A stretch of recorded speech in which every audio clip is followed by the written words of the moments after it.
మన జాతక చక్రంలో ఉన్న దుస్థానాల గురించి. మన జాతక చక్రంలో ఉన్న దుస్థానాల గురించి. ఏంటా దుస్థానాలు? షష్టమ అష్టమ వ్యయస్థానాలు. అందరికీ తెలిసిందే ఇది. ఇప్పుడు జ్యోతిష్ శాస్త్రము ఎలివేట్ అవుతున్నప్పుడు ప్రతి ఒక్కళ్ళు నేర్చుకుంటున్న బేసిక్ పాయింట్స్ కూడా తెలిసిపోతున్నాయి. దుస్థానాలు ఏంటి, గ్రహాల యొక్క దృష్టిలు ఏంటి, ఇవన్నీ కూడా నేర్చుకుంటున్నారు. వెరీ గుడ్, చాలా సంతోషం అలా నేర్చుకోవడం కూడా. మరి ఇప్పుడు దుస్థానాల గురించి ఏంటి తెలుసుకుంటాం మనం. ఏం తెలుసుకోవాలి? షష్టమ అష్టమ వ్యయస్థానాల గురించి ఏం తెలుసుకోవాలి? ఎప్పుడు కూడా గుర్తుంచుకోండి,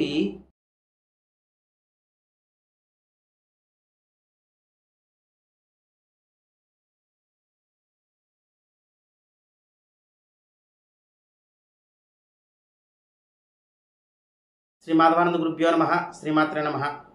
శ్రీ మాధవానంద భక్తి యూట్యూబ్ ఛానల్ ప్రేక్షకులకు నమస్కారం. ఇక ఈరోజు మనం విశేషంగా ఒక కొత్త విషయం గురించి తెలుసుకుందాము. అదేమిటి అంటే కనుక మన జాతక చక్రంలో ఉన్న దుస్థానాల గురించి. మన జాతక చక్రంలో ఉన్న దుస్థానాల గురించి. ఏంటా దుస్థానాలు? షష్టమ అష్టమ వ్యయస్థానాలు. అందరికీ తెలిసిందే ఇది. ఇప్పుడు జ్యోతిష్ శాస్త్రము ఎలివేట్ అవుతున్నప్పుడు ప్రతి ఒక్కళ్ళు నేర్చుకుంటున్న బేసిక్ పాయింట్స్ కూడా తెలిసిపోతున్నాయి. దుస్థానాలు ఏంటి, గ్రహాల యొక్క దృష్టిలు ఏంటి, ఇవన్నీ కూడా నేర్చుకుంటున్నారు. వెరీ గుడ్, చాలా సంతోషం అలా నేర్చుకోవడం కూడా. మరి ఇప్పుడు దుస్థానాల గురించి ఏంటి తెలుసుకుంటాం మనం. ఏం తెలుసుకోవాలి? షష్టమ అష్టమ వ్యయస్థానాల గురించి ఏం తెలుసుకోవాలి? ఎప్పుడు కూడా గుర్తుంచుకోండి, దుస్థానాల్లో గ్రహాలు ఉన్నప్పుడు చాలామంది భయపడుతూ ఉంటారు. అయ్యా మాకు లగ్నాతు షష్టమంలో 3-4 గ్రహాలు ఉన్నాయండి, లేదా లగ్నాతు అష్టమంలో 3-4 గ్రహాలు ఉన్నాయండి, లేదా వ్యయస్థానంలో లగ్నాతు వ్యయస్థానంలో 3-4 గ్రహాలు ఉన్నాయండి. అవి చాలా ఇబ్బంది. ఇంకా ఇబ్బంది ఎప్పుడో తెలుసా అండి వాళ్ళకి? ఏదైతే ఆ 3 గ్రహాలు ఉన్నాయో వరుస పెట్ట మహార్దశ వస్తాయి చూడండి. ఉదాహరణకి దుస్థానం ఒకటి తీసుకోండి, ఏదో ఒకటి. ఆ దుస్థానంలో శని భగవానుడు, బుధుడు, శుక్రుడు, కేతువు కూడా అక్కడే ఉన్నాడు అనుకుందాం. ఎన్ని గ్రహాలు ఉన్నాయి ఇప్పుడు? 4 గ్రహాలు ఉన్నాయి చూడండి అక్కడ. శని, బుధుడు, కేతువు, శుక్రుడు. ఇప్పుడు వాళ్ళు శని మహార్దశలో జన్మించారు అనుకుందాం. అంటే పుష్యమి, అనురాధ, ఉత్తరాభాద్ర నక్షత్రాలు అయితే నక్షత్రాధిపతి శని కదా. ఆ నక్షత్రాల్లో పుట్టినప్పుడు ఆ దశ శనితో స్టార్ట్ అవుతుంది. శని 19 సంవత్సరాలు. అప్పుడు ఇంకా చిన్నపిల్లలు కాబట్టి ఆ టీనేజ్ అయ్యే వరకు శని మహార్దశ ఉంటుంది. లగ్నాతు దుస్థానంలో ఉండడం జరిగింది. స్థానం బాగాలేదు అనుకుందాం, శనికి బాగాలేదు అనుకుందాం. ఇక్కడ విపరీత రాజయోగాలు ఇవేమీ లేవు అనుకుందాం. తర్వాత బుధ మహర్దశ. షష్టమ స్థానంలో శని ఉండడం మంచిదే కదండి, పోన్లే పక్కన పెట్టేసేయండి. బుధ మహర్దశ, తర్వాత కేతు మహర్దశ, తర్వాత శుక్ర మహర్దశ. ఒకసారి చూడండి ఎలా ఉంటుందో. 17-7-20 శుక్రుడు 20 సంవత్సరాలు. అంటే 17-7 అక్కడ 24 + 20 44 సంవత్సరాలు వాళ్ళకి ఎలా ఉంటుందో చూడండి ఒకసారి. అష్టమ స్థానంలోనే పడ్డాయి అనుకుందాం. ఇది ఒక సీక్రెట్ హౌస్. ఇది చాలా మెయిన్ డేంజర్ ఏంటంటే దుస్థానం అష్టమ స్థానం. మిగతా 2 స్థానాల కంటే కూడా. చంద్రుడు వెనకాల స్థానం కదా, మొత్తం చీకటిగా ఉంటుంది, ఏమి ఉండదు. అక్కడ వెలుగు ఉండాలి మనకి. వెలుగుంటే చాలా బాగుంటుంది. ఆకస్మిక ధనలాభాలు ఇవన్నీ కూడా చాలా ఎక్కువ ఉంటాయి. దుస్థానాలు సరిగ్గా కరెక్ట్గా ఉంటాయండి. దుస్థానాల్లో గ్రహాలు వాళ్ళకి ఆకస్మికంగా లాభాలు ఉంటాయి. దుస్థానంలో గ్రహాలు నేను చాలాసార్లు చెప్పాను, దుస్థానంలో గ్రహాలు ఉంటే భయపడాల్సిన అవసరమే లేదు. మీకు ఇలా ఉంటే కనుక ఈ యోగం పడుతుంది చూసుకోండి. విపరీత రాజయోగాలు అన్నీ కూడా ఎలా అండి? మరి దుస్థానాల నుంచే కదా వస్తాయి. ఆకస్మిక ధనలాభాలు అవ్వచ్చు, ఆకస్మిక పదవి ప్రాప్తి అవ్వచ్చు, ఇవన్నీ ఎలా వస్తాయి? షష్టమ స్థానంలో ఏమైనా గ్రహాలు ఉండి మంచి యోగంలో ఉన్నాయనుకోండి, పదవి ప్రాప్తి ఖచ్చితంగా వాళ్ళు అనుభవించి తీరాల్సిందే. అష్టమంలో ఉన్నాయనుకోండి, ఆకస్మిక ధనలాభాలు, విపరీతమైన ఆకస్మిక ధనలాభాలు వస్తూ ఉంటాయి వాళ్ళకి. వ్యయంలో ఉన్నాయనుకోండి, వాళ్ళు చాలా మంచి స్థాయికి వెళ్ళిపోతారు. వాళ్ళు లాసెస్ చాలా తక్కువ ఉంటాయి, నష్టాలు తక్కువ ఉంటాయి. ఎందుకంటే వ్యయస్థానం నష్టాలు చెప్పుకుంటాం కదా, వాళ్ళకి నష్టాలు ఉండవు. మళ్ళీ షష్టమ స్థానంలో రుణ, రోగ, శత్రు బాధలు చెప్పుకుంటాం అంతే కదా, అవేమి ఉండవు వాళ్ళకి. శత్రువు కూడా మిత్రులు అయిపోవడము, రోగాలు లేకపోవడము, రుణాలు ఉండవు వాళ్ళకి, అసలు రుణాలు ఉండకపోవడము. ఇప్పుడంటే ఈఎంఐలు అవన్నీ కామన్ అనుకోండి, లోన్స్. అది కాకుండా లక్షలు అప్పులు చేసేయడం ఇలాంటివి ఉండవు వాళ్ళకి. అదనమాట నేను చెప్పేది. కాబట్టి దుస్థానాల్లో గ్రహాలు ఉన్నప్పుడు కరెక్ట్గా ఉంటే చాలా బాగుంటుంది. కానీ ఇప్పుడు చెప్పుకునే మనం కాన్సెప్ట్ ఏంటంటే, ఈ షష్టమ అష్టమ వ్యయ స్థానాలు తీసుకున్నప్పుడు ఇప్పుడు నేను చెప్పే కాన్సెప్ట్లో 3 ఈ దుస్థానాల్లోనూ కూడా ఏ గ్రహాలు ఉండకూడదు, లేదా ఖచ్చితంగా 3 గ్రహాలు ఉండాలి. చూడండి, ఇప్పుడు నేను చెప్పేది షష్టమ అష్టమ వ్యయ స్థానాల్లో ఉంటే ఖచ్చితంగా గ్రహాలు ఉండాలి, లేదు 3 గ్రహాలు ఉండకూడదు. వాళ్ళకి మాత్రమే వర్తిస్తుంది ఇది, ఈ యోగం అన్నది. అంతేగాని షష్టమంలో మాకు ఉన్నారండి, మళ్ళీ అష్టమంలో లేరు, వ్యయంలో ఉన్నారు, లేదా మాకు అష్టమంలో ఉన్నారు, ఈ షష్టమ వ్యయ స్థానాల్లో అంటే ఇది వర్తించదు. కొంతమందికి దుస్థానాలు 3 గ్రహాలు ఉంటాయి, ఖచ్చితంగా ఉంటాయి. కొంతమందికి 3 గ్రహాలు ఉండవు, వీళ్ళు చాలా అదృష్టవంతులు. ఫస్ట్ ప్రిఫరెన్స్ ఏంటంటే వీళ్ళు చాలా అదృష్టవంతులు. దుస్థానాల్లో గ్రహాలు లేని వాళ్ళు అదృష్టవంతులు ఒక మాటలో చెప్పాలంటే. ఏమండి, తర్వాత దుస్థానాల్లో ఖచ్చితంగా గ్రహాలన్నీ కూడా ఉన్నాయి. అప్పుడు ఎలాంటి పరిస్థితులు ఎదుర్కోవాలి, ఎలా ఉంటే వాళ్ళకి యోగం పడుతుంది, ఈ 2 కూడా ఇప్పుడు వివరించుకుందాం. గ్రహాలు లేకపోవడము, గ్రహాలు ఉండడం, ఈ 2 కూడా క్లారిటీ తీసుకుంటే మీకు ఒక అవగాహన ఖచ్చితంగా వచ్చేస్తుంది అని చెప్పుకోవచ్చు. ఏమండి, ఇప్పుడు మీ దుస్థానాల్లో గ్రహాలు ఉన్నాయి అంటే 3 దుస్థానాల్లోనూ కూడా గ్రహాలు ఉండి తీరాలి అక్కడ. ఇప్పుడు నేను చెప్పేది వర్తిస్తుంది. ఖచ్చితంగా 3 దుస్థానాల్లోనూ గ్రహాలు ఉన్నప్పుడు అవి శుభగ్రహాలు అయితే చాలా మంచిది. శుభగ్రహాలు అయితే చాలా మంచిది. అంటే ఇప్పుడు షష్టమ స్థానంలో నైసర్గిక పాపగ్రహాలు ఉండాలి కదండి అని అడుగుతారు. ఎప్పుడు ఇక్కడ అష్టమంలో కానీ వ్యయంలో కానీ ఏమైనా గ్రహాలు లేనప్పుడు. ఇప్పుడు మనం 3 గ్రహాలు ఉన్నప్పుడు గురించి మాట్లాడుకుంటున్నాం. షష్టమంలో నైసర్గిక పాపగ్రహాలు ఉన్నా మంచిదే, కానీ ఇక్కడ మనం చెప్పుకునే కాన్సెప్ట్ 3 కూడా ఖచ్చితంగా గ్రహాలు ఉండాలి కాబట్టి అవి శుభగ్రహాలు అయితే చాలా మంచిది. శుభగ్రహాలు అయితే చాలా చాలా మంచిది. తర్వాత ఇలాగా ఈ దుస్థానాల్లో గ్రహాలన్నీ ఉన్నప్పుడు ఏదో ఒక దుస్థానంలో మీకు ఏదో దుస్థానాన్ని గురువు చూస్తే ఇంకా మంచిది. గురువు ఖచ్చితంగా చూడాలి. ఇక్కడ దుస్థానాల్లో గ్రహాలు ఉన్నప్పుడు గురించి మాట్లాడుకుంటున్నాం. గురు దృష్టి ఖచ్చితంగా పడాలి, అర్థమైందండి. లేదా విపరీత రాజయోగంలో ఉండాలి ఆ గ్రహాలు. అంటే షష్టమాధిపతి అష్టమంలో కానీ వ్యయంలో కానీ, అష్టమాధిపతి షష్టమంలో కానీ వ్యయంలో కానీ, వ్యయాధిపతి షష్టమంలో కానీ అష్టమంలో కానీ, లేదా రాజయోగంలో గ్రహాలు ఉండాలి. అంటే షష్టమాధిపతి షష్టమంలో, అష్టమాధిపతి అష్టమంలో, వ్యయాధిపతి వ్యయంలో, ఇలా అయినా ఉండి తీరాలి. లేదు షష్టమాధిపతి అష్టమాధిపతి కలిసి షష్టమంలో ఉన్నా, లేదా షష్టమాధిపతి వ్యయాధిపతి కలిసి షష్టమంలో ఉన్నా అష్టమంలో ఉన్నా, ఎలా అయినా ఆ కాంబినేషన్ దుస్థానాధిపతుల కాంబినేషన్ ఉన్నా సరే చాలా మంచిది. ఇలా విపరీత రాజయోగము, నైసర్గిక శుభగ్రహాలు ఉండడము, ఇవన్నీ కూడా చాలా మంచి యోగాన్ని తెలియజేస్తుంది ఆ జాతకుడికి. ఒక విధంగా దీన్ని మనం పర్వత యోగం అని కూడా అంటాం. ఏంటంటే అది పర్వత యోగము. ముఖ్యంగా షష్టమ అష్టమ స్థానాల్లో నైసర్గిక శుభగ్రహాలు ఉన్నప్పుడు చెప్పుకుంటాం ఇది. కాబట్టి ఆ దుస్థానాల్లో గ్రహాలు ఖచ్చితంగా ఉన్నప్పుడు అవి కూడా నైసర్గిక శుభగ్రహాలు అయినప్పుడు మాత్రం పర్వత యోగం అంటాం దాన్ని.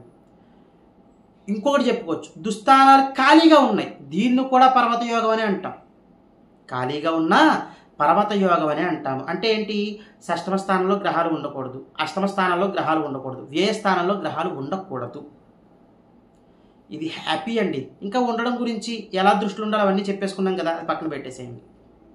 కానీ గ్రహాలు ఉన్నప్పుడు మాత్రం ఎంత యోగం ఉన్నప్పటికీ కూడా గ్రహాల యొక్క బలం లేకపోతే కనుక అక్కడ దుస్థానాల్లో వాళ్ళు స్ట్రెస్ స్ట్రెయిన్ అనుభవిస్తూనే వాళ్ళు ఎదరికి వెళ్ళాలి. వాళ్ళకి సక్సెస్ రేట్ అలాగే వస్తుంది, సింపుల్గా అయితే వచ్చేది.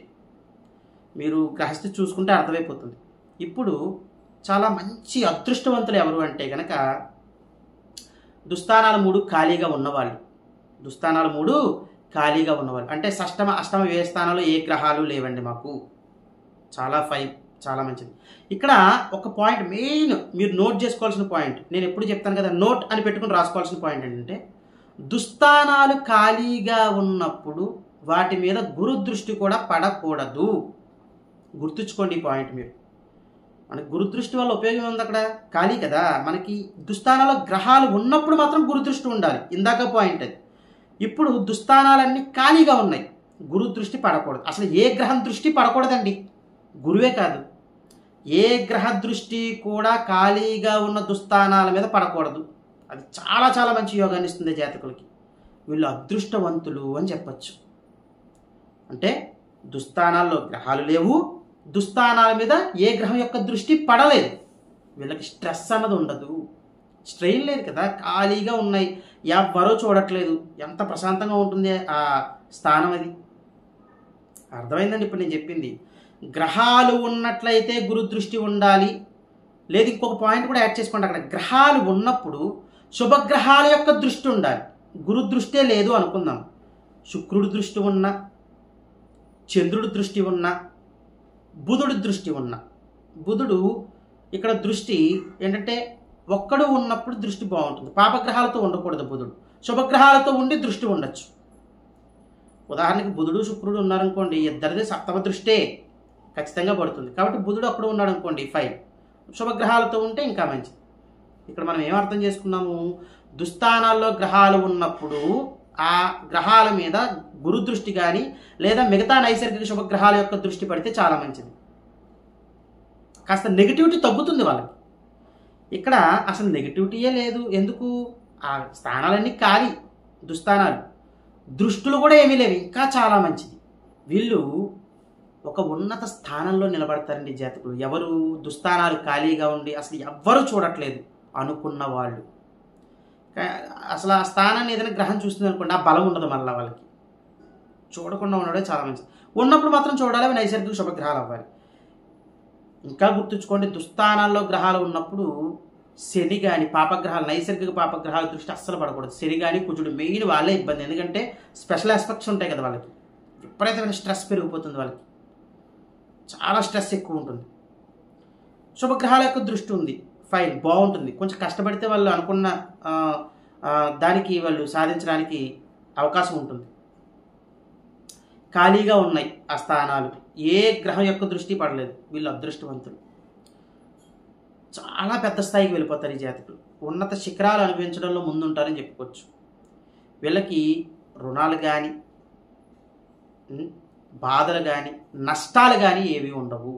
అంటే ప్రతి మనిషికి బాధ అన్నది ఉంటుంది అనుకోండి, బాగా ఇబ్బంది పెట్టేసే బాధలు, చిన్న చిన్న మనసుకి హత్తుకునే బాధలు పుట్టిన ప్రతి మనిషికి సహజమే. నేను అని పెద్ద పెద్ద బాధల గురించి మాట్లాడుతున్నాను, అవేవి ఉండవు. ముఖ్యంగా వీళ్ళకి ఏమైనా అనారోగ్య సమస్యలు వచ్చినా వెంటనే తగ్గిపోతాయి. ముఖ్యంగా వీళ్ళకి శత్రువులు ఉండరు, అందరూ మిత్రులే ఉంటారు. ప్రతి ఒక్కళ్ళు వీళ్ళని ప్రేమిస్తూనే ఉంటారు, ఇష్టపడుతూనే ఉంటారు ఈ జాతకులను. అలాంటి జాతకులు వీళ్ళు. తర్వాత వీళ్ళు డబ్బు పోగొట్టుకోవడం అనేది వీళ్ళ జీవితంలో ఉండదు. ఏదైనా ఒకసారి డబ్బు పోయిందా మరలా అది రిపీట్ చేయరు, అంత మంచి జాతకులు వీళ్ళు. అసలు పోదు. ఇన్ కేసు అక్కడ ఏదో గ్రహం యొక్క దశ జరుగుతోంది, ఈ ఒక్క పాయింటే పట్టుకుని వెళ్ళిపోకూడదు కదా, అక్కడ కొంచెం ఇబ్బందిగా ఉంది, ఒకసారి పోయి మళ్ళీ అది రిపీట్ అవ్వదు. చాలా బాగుంటుంది వీళ్ళకి. వీళ్ళ యొక్క ఆయుర్దాయం కూడా చాలా బాగుంటుంది, ఆయుష్ చాలా బాగుంటుంది. వీళ్ళకి వ్యాపారాలు బాగా కలిసి వస్తూ ఉంటాయి, మంచి వ్యాపారవేత్తలుగా ఎదుగుతారు. అవతల వాళ్ళకి సలహాలు ఇవ్వడంలో కూడా చాలా మంచి సలహాలు ఇస్తూ ఉంటారు ఈ జాతకులు. వీళ్ళ యొక్క సలహాలు కూడా అవతల వాళ్ళకి బాగా పనిచేస్తాయి. వీళ్ళు పైకి ఎదుగుతారు, వీళ్ళతో పాటు ఇంకో 10 మందిని కూడా పైకి ఎదిగించే జాతకులు ఈ జాతకులు. ఇప్పుడు నేను చెప్పిన కాంబినేషన్. దుస్థానాల్లో గ్రహాలు ఉండకూడదు, ఆ దుస్థానాలను ఏ గ్రహం చూడకూడదు. ఇన్ కేస్ చూసిందా మళ్ళీ ఇవన్నీ వర్తించు, మళ్ళీ చెప్తున్నాను. ఇన్ కేస్ ఒక్క స్థానంలో గ్రహం ఉండి మిగతా స్థానంలో గ్రహాలు లేవా, ఇది వర్తించదు ఇదంతా.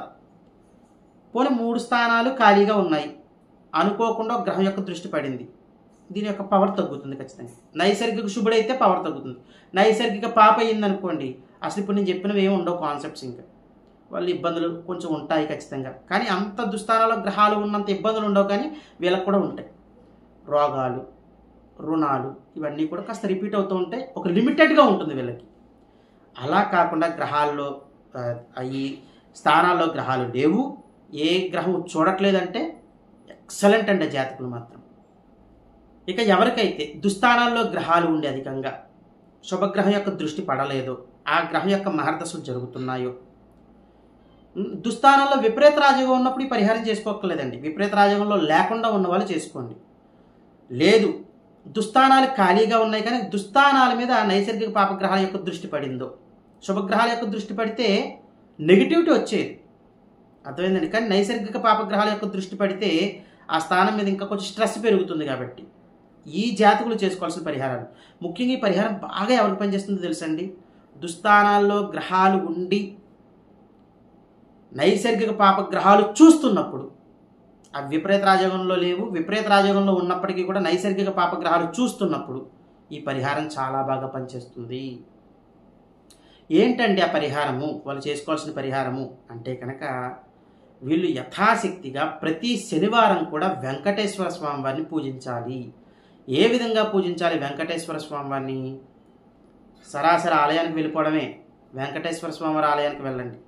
మీకు శక్తి సరిపోతుంది, 108 ప్రదక్షిణలు చేయండి. శక్తి సరిపోదు, 54 ప్రదక్షిణలు చేయండి. అది కూడా సరిపోదు శక్తి, 27 ప్రదక్షిణలు చేయండి. 27 లేదా 54 లేదా 108 3 కలిపి మాత్రం చేసేయకండే.